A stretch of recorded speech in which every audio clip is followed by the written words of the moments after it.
গৃহত্যাগী বিদ্যাৰ্থী পঞ্চলক্ষণম এই কথা যদি কৈছিলোঁ সেই চেষ্টাটো কেতিয়াও এৰিব নালাগে গতিকে চেষ্টা কৰা সময় আছে গতিকে তোমালোকে সেইখিনি মোৰ কথাখিনি মনত থাকিবা মনত থাকি সেইখিনিত মনত কৰি তোমালোকে চেষ্টা অব্যাহত ৰাখিবা আৰু মই বৰ বেছি নকওঁ যে আৰু এটা কথা মই আমাৰ অভিভাৱক তথা আই মাতৃ বিশেষকৈ আই মাতৃসকলক মই ক'ব বিচাৰিছোঁ এটা কথা যে মই ক'ৰবাত এটা পাইছিলোঁ মই ক'ত পাইছিলোঁ এই কথাখিনি তাৰমানে পাহৰি গৈছোঁ যে আই মাতৃসকলক বিশেষকৈ আই মাতৃসকলক মই ক'ব বিচাৰিম যে গংগাৰ সমান তৃপ্ত নাই গংগাৰ সমান ক'তো তৃপ্ত নাই আজি কামাখ্যাত যাওক ক'ৰবাত যাওক অন্য বিভিন্ন লেখাবালি যাওক মালধিত যাওক এইবিলাকৰ তীৰ্থস্থানে হয় কিন্তু হ'লেও গংগাৰ সমান বোলে পবিত্ৰ তীৰ্থস্থান নাই আৰু কিয় নাই এই কথাটো মই কৈ দিম পিছত আৰু মাতৃৰ সমান বোলে কোনো গুৰু নাই শিক্ষাগুৰু নাই মাতৃৰ সমান কোনো শিক্ষাগুৰু থাকিব নোৱাৰে আৰু নাইও আৰু অলপতে আমাৰ মোৰে বন্ধুবৰ আমাৰ হৰিনাথ দেৱদেৱে কৈ গৈছে যে তেখেতৰ বোলে দুজনক তেওঁৰ পৰিবাৰে মানুহ কৰিছে তেওঁ বোলে সংগঠনত গৈ আছে হয় ঠিকে মই জানো তেওঁ যে আমাৰ TMPKৰ সভাপতি আছিল সেই কথা মই জানো আৰু এতিয়া সংগঠনত যায় যে আগম কেপাঙত আছে এই আগম কেপাঙৰ সভাপতি গতিকে তেওঁৰ সময় নাই গতিকে তেওঁৰ পৰিবাৰে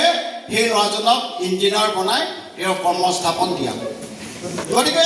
মই এই কথাটো আপোনালোকক মনত কৰি কৈছোঁ যে গংগাৰ সমান তৃপ্ত নাই মাতৃৰ সমান শিক্ষাগুৰু নাই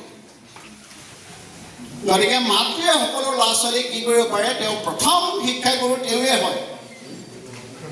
আপোনাৰ ল'ৰাটোৰ বা ছোৱালীটোৰ প্ৰথম শিক্ষাগুৰু আপুনি হয় পিতৃজন হ'ব নোৱাৰে এতিয়াও নহয় তেওঁ মাত্ৰ সহযোগী আপোনাক সহযোগ কৰিব কিন্তু তেওঁ শিক্ষাগুৰু হ'ব নোৱাৰে পিতৃজন কেতিয়াও আপোনাৰ সহযোগী হ'ব কিন্তু শিক্ষাগুৰু হ'ব নোৱাৰে মাতৃজনহে প্ৰকৃত শিক্ষাগুৰু গতিকে মই ছাত্ৰ ছাত্ৰীসকলক কৈছোঁ যে সেইবুলি তোমালোকৰ দেউতাক অৱজ্ঞা নকৰিবা কাৰণ তেওঁ যি প্ৰয়োজনীয় বস্তু তেওঁ সহযোগ কৰি যোগান দিয়ে কিন্তু শিক্ষক হিচাপে তোমাৰ মা গতিকে মা দেউতাক কেতিয়াও অৱজ্ঞা নকৰিবা যে মাৰ পৰা শিক্ষা লৈহে তুমি আজি এই যে গৌৰৱময় যুগটো তুমি যে অৰ্থাৎ শিক্ষাৰ প্ৰথম দুটা ষ্টেপ দুৱাৰ দলি যিটো নেকি SSLC অৱশ্যে আজিকালি কোনো এটা হেৰি নহয় কিন্তু দুৱাৰ দলি বুলি ধৰা হয় প্ৰথম ষ্টেপ প্ৰথম দুৱাৰ দ্বিতীয় দুৱাৰটো হ'ল HS সেইটো বৰ কঠিন দুৱাৰ আমাৰ দিনত মেট্ৰিকে আছিল মেট্ৰিক পাছ নকৰাকৈ আমাৰ শিক্ষাগুৰুসকলে LP স্কুলৰ শিক্ষাগুৰু কোন আছিল খুব বেছি আছিলে 7-8 বা LP পাছ 7-8 এই ধৰণে পাছ কৰা শিক্ষকে আমাক LP স্কুলত পঢ়াইছিল মেট্ৰিক পাছ কৰা শিক্ষকে আমাক MA পঢ়াইছিল কিন্তু এই তেতিয়াৰ যুগ আৰু এতিয়াৰ যুগটো একে নহয় এতিয়া শিক্ষক হ'বলৈ হ'লে তুমি যদি জীৱনত এইমটো লৈছা তুমি শিক্ষক হ'ম তেতিয়াহ'লে এটলিষ্ট তুমি BA পাছ কৰিবই লাগিব BSc পাছ কৰিবই লাগিব বা BCom পাছ কৰিবই লাগিব আজিৰ নিচিনা তেতিয়াৰ নিচিনা মেট্ৰিক পাছ কৰি বা HS পাছ কৰি মই শিক্ষক হ'ম এই কথা কেতিয়াও মনত নানিবা তেওঁ ভুল ধাৰণা যদি তুমি জীৱনত শিক্ষক হ'ম বুলি তুমি ভাবি লৈছা গতিকে তুমি যিকোনো গ্ৰেজুৱেট যেনি ষ্ট্ৰীম গ্ৰেজুৱেট হ'বই লাগিব গতিকে তুমি শিক্ষক তেতিয়া BA পাছ কৰাৰ পিছত তুমি কি কৰিবা BEd কৰিবই লাগিব আজিকালি ইণ্টিগ্ৰেটেড হেৰি এটা আছে কলেজ আছে মৰিধলত আছে লখিমপুৰত আছে কিন্তু এই ডিব্ৰুগড় নাই দেই কানাকলজত নাই তেওঁ ডিব্ৰুগড়ত নাই এতিয়া তুমি ইণ্টিগ্ৰেটেডটো পঢ়িবলৈ গ'লে লখিমপুৰ কলেজত NL কলেজত যাব লাগিব আৰু মৰিধল কলেজত যাব শিলাপথাৰ কলেজবিলাকৰ ইণ্টিগ্ৰেটেড নাই তাৰমানে BA লগতে তুমি BEd কৰিব পাৰা এনেকুৱা বা তাতেই MA পঢ়িব পাৰা এনেকুৱা ধৰণৰ হেৰি আছে গতিকে তুমি সেই BEdটো পাছ কৰাৰ পিছত তুমি কি কৰিব লাগিব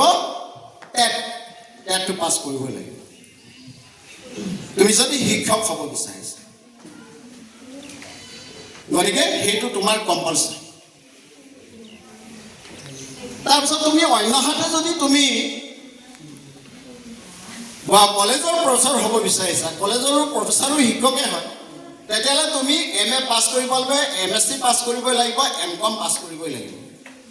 পাছ কৰি কি কৰিব লাগিব তুমি নেট নামৰ এটা পৰীক্ষা দিব লাগিব নেট বা স্লেট অসমত স্লেট বুলি কয় অসমৰ কলেজবিলাকৰ কাৰণে যিটো পৰীক্ষা এইটো হ'ল স্লেট বুলি তেওঁ এছিষ্টেণ্ট প্ৰফেচৰ কাৰণে যোগ্যতা নিৰূপক এটা পৰীক্ষা এইটো হ'ল স্লেট বুলি কয় তাৰপিছত নেটটো হ'ল সৰ্বভাৰতীয় ভাৰতত যিকোনো কলেজত বা যিকোনো ষ্টেটত তুমি সেই নেট পৰীক্ষা পাছ কৰিলে তুমি হেৰি কৰিব পাৰিবা তুমি এছিষ্টেণ্ট প্ৰফেচৰৰ কাৰণে ইলিজিবল হ'বা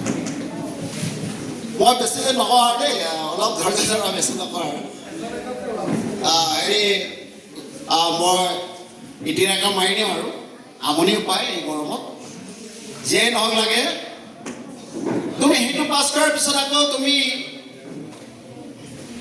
কলেজত চিট পাব পাৰে প্ৰফেচৰৰ কাৰণে চিট পাব পাৰে কিন্তু তুমি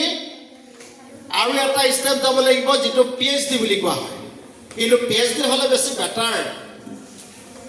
তো সুবিধা পায় কিন্তু আজিকালি কম্পিটিশ্যন আজি প্ৰতিযোগিতামূলক যুগ তোমালোকে যিয়ে তোমাৰ শিক্ষাৰ হাৰ বাঢ়ি গৈছে প্ৰতিযোগিতাৰ যুগ যেতিয়া তুমি সেইকেইটা ডিগ্ৰী লৈ থ'লে বেছি ভাল আৰু এটা হেৰি এটা আছে শিক্ষকৰ কথাটো বাদ দি এটা আছে কি APSC UPSC আৰু SSC আৰু তোমালোকৰ নতুনকৈ ওলাইছে কি ADI এইবিলাকৰ দ্বাৰা তোমালোকৰ যিকোনো হেৰিত চাকৰি নিযুক্তি দিব পাৰে কিন্তু সৰ্ববৃহৎ যিটো সংস্থা যিটো UPSC সৰ্বভাৰতীয় আৰু APSC হ'ল অসমৰ ভিতৰত SSC হ'ল সৰ্বভাৰতীয় SSC কোনটো তুমি পছন্দ কৰা এইমটো এতিয়াৰ পৰা লোৱা কিন্তু চাবা সেইবোৰ পৰীক্ষাবিলাকত তোমাৰ কি হয় কনচেপচনেল